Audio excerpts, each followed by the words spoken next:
Colonel Robert Hope Moncrieff Aitken VCCB, the 8th of February 1826 to the 18th of September 1887, was a Scottish recipient of the Victoria Cross, the highest and most prestigious award for gallantry in the face of the enemy that can be awarded to British and Commonwealth forces.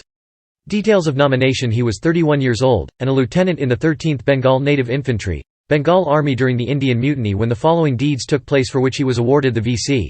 for various acts of gallantry performed during the defence of the Residency of Lucknow, from 30 June to 22 November, 1857.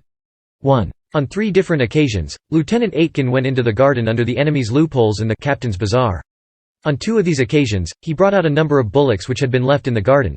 Subsequently, on 3 July, the enemy having set fire to the busa stock in the garden, and it being apprehended that the fire would reach the powder magazine which had been left there, Lieutenant Aitken, accompanied by other officers, went into the garden, and cut down all the tents which might have communicated the fire to the powder. This was done, close to the enemy's loopholes, under a bright light from the flames. It was a most dangerous service. 2. On the night of 20 August, the enemy, having set fire to the Bailey Guard Gate, Lieutenant Aitken was the first man in the gateway, and, assisted by some sepoys and a water carrier of his regiment, he partially opened the gate under a heavy fire of musketry, and, having removed the burning wood and straw, saved the gate. 3. On the evening of 25 September, this officer led on 12 sepoys of his regiment, for the purpose of attacking 2 guns opposite the gate referred to, in order to prevent their being turned on the late Major General Havelock's 2nd column. Having captured them, he attacked and took the Turi Koti with a small force. 4. On the morning of 26 September, with a small party of his regiment, he assaulted and captured the barricaded gateway of the Farid Buck's palace, and the palace itself. On this occasion, he sprang up against a small wicket gate on the right and prevented the enemy from shutting it, until, with assistance, it was forced open, and the assaulting party were thus enabled to rush in. The complete success of the attack was solely owing to this officer's distinguished bravery. 5. In a subsequent sortie on 29 September, Lieutenant Aitken volunteered to take a gun which still continued firing, taking with him 4 soldiers through the houses and lanes to the gun.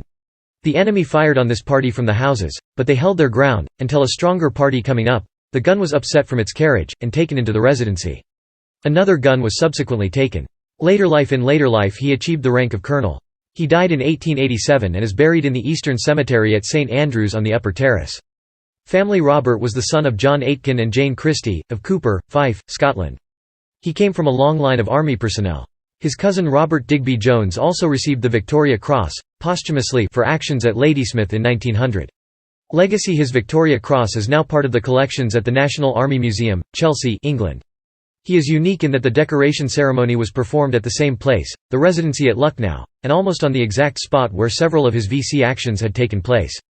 He did not, however, receive the actual medal on this occasion, as it had been mislaid.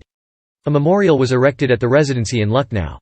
It reads, "This monument is erected to the memory of Colonel Robert Hope Moncrieff Aitken VC Bengal Staff Corps and formerly of the 13th Rect Bengal Infantry, by some of his surviving comrades and other friends in token of their appreciation of his sterling worth as a man, and of the splendid gallantry and chivalrous devotion which he displayed as a soldier in command of this post, which he held with the faithful and loyal remnant of the regiment to which he belonged throughout the defence of the Residency of Lucknow."